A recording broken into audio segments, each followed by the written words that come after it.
Hello friends, welcome to JDS educational academy. So आज की इस वीडियो में हम करेंगे दोस्तों CBSE class 10th social science sample paper number 3। इससे पहले मैंने ऑलरेडी 2 सैम्पल पेपर अपलोड किया हुआ है, जिसमें जो इम्पोर्टेंट क्वेश्चंस एमसीक्यू के बनते हैं टॉप 16 क्वेश्चंस वो हमने डिस्कस किया है। तो जिन्होंने उस वीडियो को ना देखा हो, मैं लिंक डिस्क्रिप्शन बॉक्स में प्रोवाइड कर दूँगा, आप वहाँ जाकर देख सकते हैं। सो इस वीडियो में भी हम सेक्शन नंबर 1 जो है ए जो सेक्शन है आपका, उसमें से टॉप 16 क्वेश्चन जो एमसीक्यूज या 1 मार्क्स के बनते हैं वो सारे हम डिस्कस करेंगे। चलिए स्टार्ट करते हैं। Section number A, section A question number first है, in 1815 representatives of the European power Britain, Russia, Persia and the Austria war who has collectively defeated Napoleon met at the Vienna to draw up the settlements for the Europe Congress was hosted by the Austrian Chancellor Tuck Metternich. The delegates drew up the theory of Treaty of Vienna of 1815 with the objects of undoing most of the changes that had come about in Europe, in which war change took place in Europe. तो आपको बताना है कि जो Napoleon के साथ और जो यूरोपियन कंट्रीज़ थी PRRB, उसमें BRPA में जो कंट्रीज़ थी ब्रिटेन, रशिया, प्रोसिया और ऑस्ट्रेलिया मिलकर जो नेपोलियन को हराया था, सो कौन से वॉर के अंतर्गत हुआ था।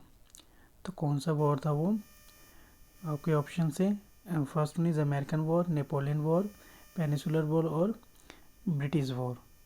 तो आपका करेक्ट आंसर क्या होगा, दैट वाज नेपोलियनिक वॉर। और you can also say battle of Waterloo. तो इसका आंसर दो बनता है, एक बैटल ऑफ वाटरलू और दूसरा इसी को क्या बोला जाता है, नेपोलियनिक वॉर। तो याद रखिएगा, नेपोलियन को बैटल ऑफ वाटरलू में 1815 में हराया गया था। उसके बाद आपका ट्रीटी ऑफ वियना होस्ट किया गया था। नेक्स्ट क्वेश्चन देखते हैं, क्वेश्चन नंबर सेकंड। ये भी आपका पैराग्राफ भेज दिए। क्वेश्चन है second, Giuseppe Mazzini born in the Genoa in 1807, he became a member of the secret society of the Carbonari. As the young man of 24, he was sent into the exile in 1831 for the attempting revolutions of the Liguria. He subsequently founded 2 more underground societies in the above lines. The individual Gatsby Mazzini was from which revolutionaries? तो आपको बताना जो Italian revolutionary थे गैस्पी Mazzini, वो कहाँ से belong करते थे। सो कौन सा था वो, आपके ऑप्शन है Russia, Germany, Italy and France. So इसका करेक्ट आंसर है दोस्तों option number C is correct, Italian revolutionaries थे वो, इटली के क्रांतिकारी। नेक्स्ट क्वेश्चन देखते हैं, question number third. Question number third है, in 1905 who painted the image of Bharat Mata, so the dispensing, learning, food and the clothing। आपके option है Bankim Chandra Chattopadhyay, second option है रविंद्रनाथ टैगोर, और सी ऑप्शन है रविंद्रनाथ टैगोर, और डी ऑप्शन है दोस्तों रवि वर्मा। तो आपके करेक्ट आंसर क्या होगा दोस्तों, आपका करेक्ट आंसर होगा यहाँ पे option number B is correct, Rabindranath Tagore. बच्चे कंफ्यूज ना हो इसके लिए ध्यान रखिएगा, रविन्द्रनाथ टैगोर थे भारत माता के इमेज को पेंट करने वाले। नेक्स्ट क्वेश्चन देखते हैं हम, क्वेश्चन नंबर फोर्थ है, fill in the blanks. Dash percent mills are in the Uttar Pradesh and Bihar. तो कितने परसेंट है मील वहाँ पे उत्तर प्रदेश और बिहार में, तो अप्रोक्स दोस्तों 60% है, ध्यान रखिएगा 60%। इसी में एक आपका और करके क्वेश्चन दिया हुआ है, there are about dash jute mills in India.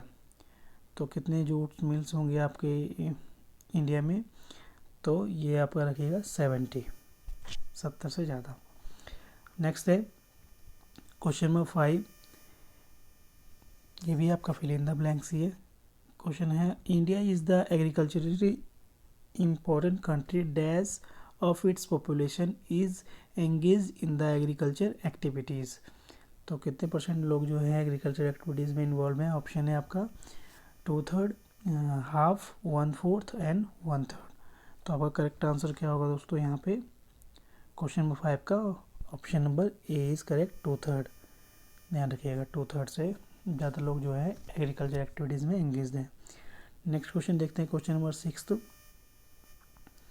Question number 6 है the dash fruit of Maharashtra, Andhra Pradesh, Telangana, Uttar Pradesh and West Bengal is famous. तो सबसे ज़्यादा फेमस कौन से फ्रूट के लिए है? ऑप्शन है आपके बनाना, ऑरेंज, मैंगो एंड एप्पल। सो आपका करेक्ट आंसर क्या होगा दोस्तों? मैंगो के लिए फेमस है, ध्यान रखिएगा। Option number C is correct. Question number 7 देखते हैं। क्वेश्चन नंबर 7 है whom did Gandhi ji consider responsible for the depletions of the resources at the global level. तो आपको बताना है कौन से रीजंस थे। तो जनरली जो गांधी जी ने कंसिडर किया था that Gandhi ji consider greedy selfish peoples and the exploitative natures of modern technology, है ना। मॉडर्न टेक्नोलॉजी जो लोग यूज़ कर रहे थे फॉर द प्रोडक्शन, उसे क्या मान रहे थे? ये ग्रीडी मान रहे थे।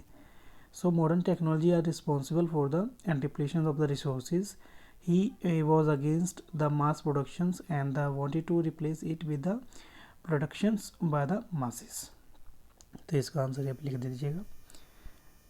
नेक्स्ट क्वेश्चन है question number 8 dash states first among the jowar producing states. तो कौन से स्टेट्स हैं आपके ज्वार प्रोड्यूसिंग स्टेट्स जो हैं? सो सबसे पहले आपका आता है दोस्तों, फर्स्ट जो है वो आता है फर्स्ट नंबर पे, option number C is correct, Maharashtra.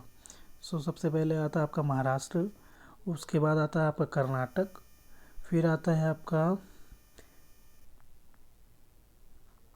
MP. ध्यान रखिएगा serial wise, Maharashtra, Karnataka and MP. तो ये सीरियल नंबर था। तो पहले नंबर पे कौन सा आपका? Option number C is correct, Maharashtra. Question number 9 देखते हैं। क्वेश्चन नंबर 9 कह रहा है this community was relatively rich and powerful. So आपका ऑप्शन है Dutch speaking, English speaking, minorities French speaking and last option है आपके जर्मन स्पीकिंग। तो कौन है माइनॉरिटीज़ में? तो आपके हैं minorities French speaking. Option number C is correct. French speaking जो थे वो क्या है? माइनॉरिटीज़ है और वो रिलेटिवली रिच एंड पावरफुल है, ध्यान रखिएगा। नेक्स्ट क्वेश्चन है क्वेश्चन नंबर 10 है आपका which groups of countries surrounds the Belgium. तो कौन कौन से ग्रुप हैं जो बेल्जियम्स के आसपास हैं? तो मेनली जो है Germany, France and Netherland and the Luxembourg. Spelling देख लीजिएगा, LUXEMBORUG, ठीक है। Germany, France and Netherland and Luxembourg बोलते हैं इसे। तो ये 4-5 कंट्रीज़ हैं। नेक्स्ट इसी में और करके क्वेश्चन दिया हुआ है which compositions best explains the complex ethnic compositions of Belgium. So mainly जो बेल्जियम में कौन कौन से लोग एथनिक्स ग्रुप्स रहते थे? तो जो था आपका करेक्ट आंसर होगा 59% डच था, है ना। 40% आपका था दोस्तों फ्रेंच और 1% जो थे वो क्या बोलते थे? जर्मन। तो ये आपको याद रख लेना है, 59% Dutch, 40% French and 1% is German.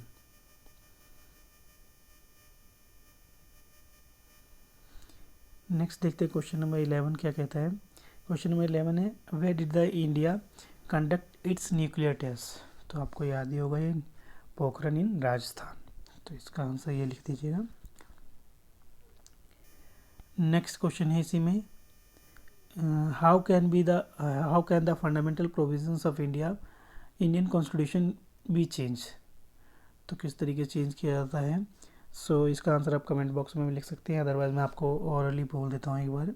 The fundamental provisions of the constitution of India can not be change unilaterally if it can be only the bilaterals way where in the constants of both the level of government is required.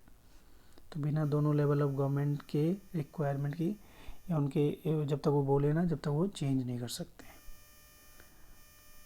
Question number 12 देखते हैं।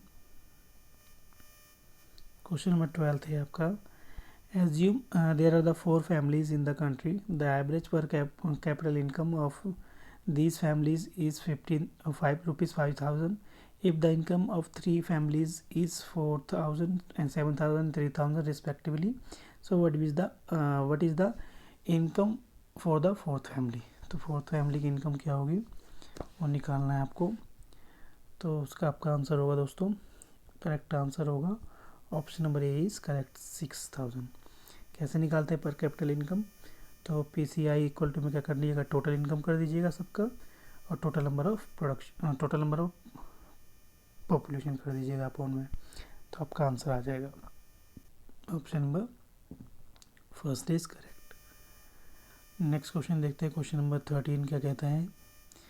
ये एक paragraph based question है। Question 13 है, Amrita is the government teacher and belongs to the rich urban household where is the Rani a Dalit works as a helper on the construction sites and comes for the poor rural household. Both have the crisis at the home and he wished to take a loan. Amrita got the loan from easily compared to the Rani. Why the Rani is not able to get loan? Take the most appropriate reason. So आपका option है A, because Rani is uneducated. Second है because Rani is engage in formal sector. Third है because Rani is from an untouchable caste Dalit. And last है आपका because Rani is poor. So आपका correct answer क्या होगा दोस्तों, because Rani is engaged in informal sector. Option number B is correct. इसी में एक और क्वेश्चन दिया हुआ है, read the conversations between the farmer and a shopkeeper and a show maker. तो पहले शो मेकर का देखते हैं। शो मेकर टू फार्मर कहता है, I will give you shoes for your wheat. Farmer क्या कहता है, farmer to shopkeeper, I did not need shoes, I need cloth. Shopkeeper says, I want shoes but I don't have wheat. So what kind of problem is faced by the farmer, shopkeeper and showmaker? So mainly किस चीज़ का problem हो रही है दोस्तों, option number C is correct होगा, lack of double coincidence of bonds. ठीक है, इसके बारे में पता ही होगा। नेक्स्ट क्वेश्चन नंबर 14 देखते हैं। क्वेश्चन नंबर 14 कह रहा है, identify the incorrect options. So आपके फर्स्ट ऑप्शन क्या है, commercial banks make use of the deposits to meet the loan requirement of the people. Second option है, people's money is safe with the bank and it's earned an amount of interest. Third option is the Reserve Bank of India supervise the functioning of formal source of loan. D कह रहा है, the central government issue currency notes on the behalf of RBI. So आपका correct answer क्या होगा, correct answer होगा आपका option number D, the central government issue currency notes on the behalf of RBI। Next question देखते हैं, question number 15। Question 15 कह रहा है, the government limited company is an Indian company. The company wishes to import high quality television from the Japan but have to pay huge income tax on them, which would be the make the televisions very expensive, leading to the declines in their sales. Assertion the role of import tax in the situation.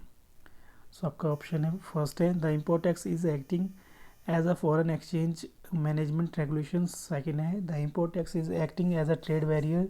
Second है, the import tax is acting as a foreign exchange regulations. Last है आपका, the import tax is acting as a business regulations. तो correct answer क्या होगा दोस्तों, आपका correct answer होगा option number B, the import tax is acting as a trade barrier. Last question है इस सीरीज का। जो क्वेश्चन नंबर 16 कह रहा है, असर्शन है A, the Indian government put barriers to foreign trade and the foreign investment after independence. इसका reason दिया हुआ आज, this was considered necessary to the protect of producers within the country from the local competition. So आपके option है ए, both A and B are true and R is the correct explanation of A. Second option है both A and R are true but R is not correct, explanation of A. Option number third है A is correct but R is wrong. D आपका A is wrong but R is correct. तो आपका correct answer क्या होगा इसमें दोस्तों? Correct answer होगा A is correct but R is wrong. तो ये स्टेटमेंट गलत है, लेकिन उसका रीज़न आर नहीं है, that's why option number C is correct. तो यहाँ पे भी हमने जो एमसीक्यूज़ के 16 क्वेश्चन बनते हैं सेक्शन ए के, वो हमने सारे डिस्कस कर लिए। आई होप ये वीडियो आपके लिए हेल्पफुल होगी आपके बोर्ड एग्जाम्स के लिए। So if you like my video please like share and subscribe my channel. Thank you so much and share it also.